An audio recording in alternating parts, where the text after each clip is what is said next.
In 2015, the Honda CRF450R sold out completely worldwide, and as a result the focus for 2016 is based around making small, yet detailed, modifications to the already hugely popular big bore package. The most notable upgrades for 2016 include alterations to steering geometry along with accompanying improvements to both the front and rear suspension. For 2016, Honda have continued their use of the 9.35 kg aluminum twin-beam frame, but subtle steering geometry changes, based on information gleaned from HRC's racing program, have been implemented to enhance handling, stability and rider usability. From a racer's perspective, Honda has been well regarded as one of the best, if not the best, handling bikes in both the MX-1 and MX-2 fields since their respective redevelopments in 2013 and 2014. My opinion hasn't swayed for 2016, as we put the Big Red through its paces on both a dried-out, rough sandy circuit, and a moisture-filled, smooth, clay-based track and got the same effortless turning feel on both occasions. The bike sat evenly without any front to rear end rocking and didn't provide any unexpected movements, which allowed me to adjust and feel right at home immediately. A further asset of the 2016 CRF450R is the continued use of the slim shrouds, side covers, and fuel tank, which offer superior comfort and ease of maneuverability. This was quite evident when both standing up on the pegs and when seated. I did not have any issues with my knees protruding excessively. In addition to the above changes, Honda has also revised numerous accessory areas of the machine to improve the overall package for consumers in 2016. Some of the small chassis changes include a decrease in chain roller size and refinement of both the foot peg and foot peg mount complex.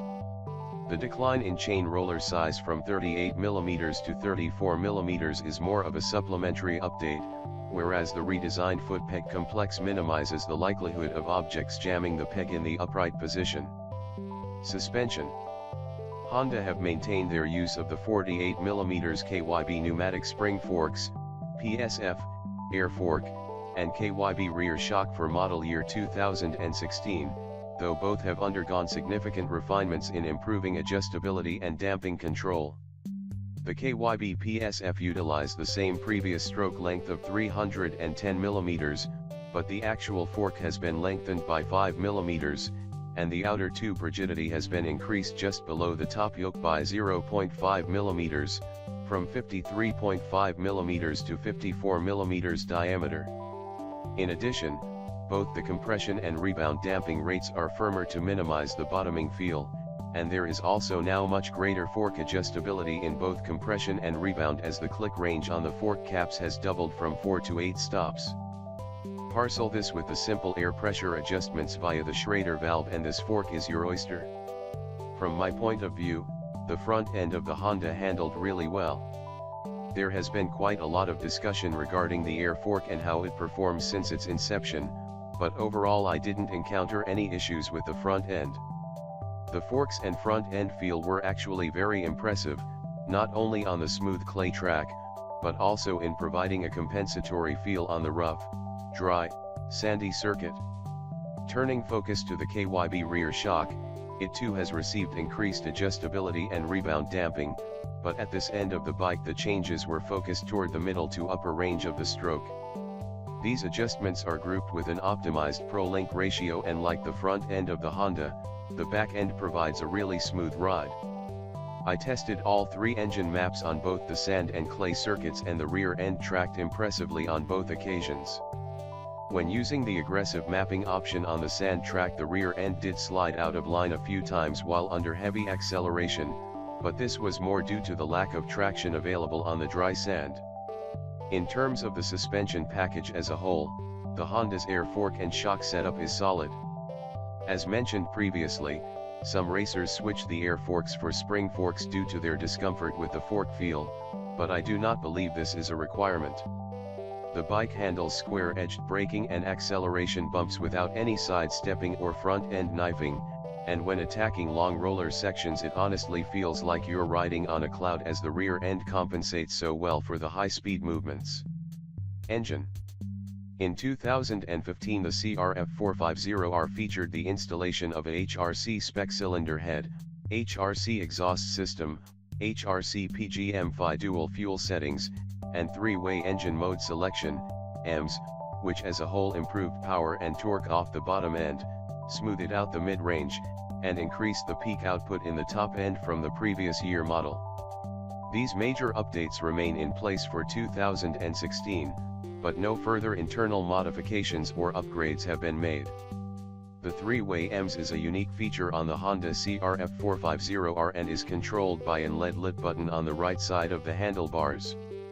Mode 1 uses the standard ignition and fueling maps and therefore provides a standard power and torque delivery. Mode 2 is a repressed setting that is aimed at use in slippery conditions for effective gain of traction.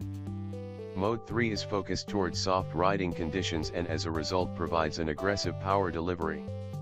I utilized each of the 3 settings on both of the available circuits and found the following.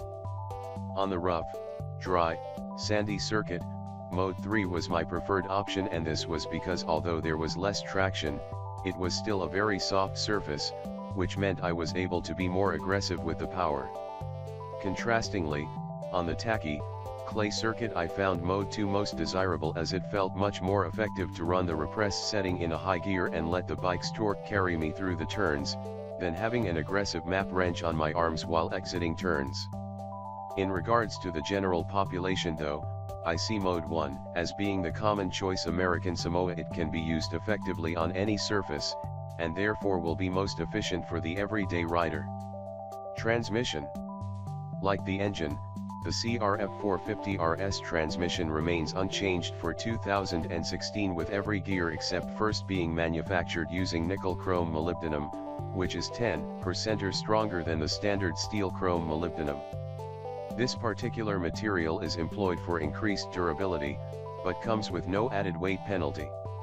When riding the bike, the overall physical feel in gear shifting is positive, with a clean transfer through the entire transmission, and 0 recorded false neutrals and misshifts throughout the entire testing procedure.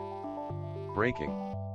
For 2016, Honda retains their use of the 260mm wave disc for both the front and rear brakes, utilizing a twin piston caliper for the front brake and only a single piston caliper for the rear. As seen in previous years, the CRF450R also comes standard with the 2-piece front disc cover, which serves to protect the front braking assembly. In terms of braking performance, although the Honda does not come with a larger 270mm front rotor, unlike some other manufacturers now do, its stopping power was most definitely up to standard. I have always been a big fan of Honda's braking systems as they're extremely responsive and provide a great lever feel, which are the 2 major aspects I look for in a set of stoppers. Graphic. Honda has continued their use of the standard CRF graphic and red/white plastic scheme for 2016. The back brake rotor cover, rear shock cover, chain guides, and radiator grills as seen previously remain black, which offset the color scheme and minimize the negative aesthetic effects of staining. Final thoughts. Overall, for 2016 Honda have kept their updates to a minimum for the CRF450R. The small but detailed changes made however improve both the handling and stability of the machine, which grouped with the nimble chassis, 3-way EMS and HRC derived engine provides a package that I would throw a leg over any day of the week. You can also, with the 2016 Honda CRF450R retailing at Honda dealers now for $12,197 right away.